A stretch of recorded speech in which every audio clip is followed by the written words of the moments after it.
Be ready for dictation. 5 seconds. Start.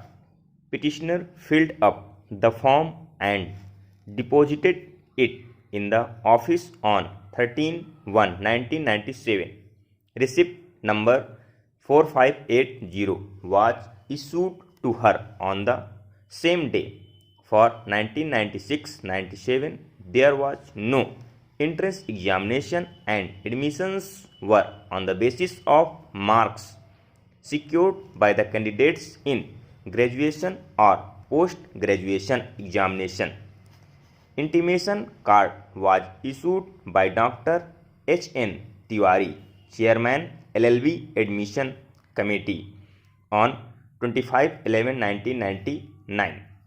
The petitioner deposited admission fee on 26/1/1998 and she was enrolled as LLB first year student of Allahabad University. She was issued enrollment certificate by Faculty of Law on 24/2/1999. She joined regular law classes. In the short counter affidavit, it is stated that the university received a complaint of large-scale bungling in admissions of LLB first year of 1996-97. The university therefore constituted a committee which found that 214 candidates had been wrongly admitted. Their admissions were cancelled. The petitioner's name was also included in this list. According to the respondents, the petitioner's original application was not available in their office. There is the sole ground on the basis of which the petitioner's admission of LLB first year has been cancelled. I have heard Sri Rajesh Tripathi, learned counsel for the petitioner, and Sri P.S. Baghel, learned counsel appearing for the respondents. In pursuance of the order passed by this court, detailed counter affidavit has also been filed, but there is no denial of the receipt issued by the university or the signature of the assistant. The only reason for cancellation of the admission is that the application form of the petitioner is not traceable in university records. The question is whether this was sufficient to give rise to an inference in law that the petitioner was guilty of malpractice as alleged in the counter affidavit. Copy of the receipt issued by the university has been filed as Annexure 2 to the writ petition. It clearly mentions received an application form for admission from the petitioner. The university has failed to bring on record any material to show that this receipt was forged. It claims that since the admission form filled by the petitioner is not available in university record, the admission has been manipulated by the office. In other words, the petitioner is being held guilty because of university's failure to trace the admission form in record.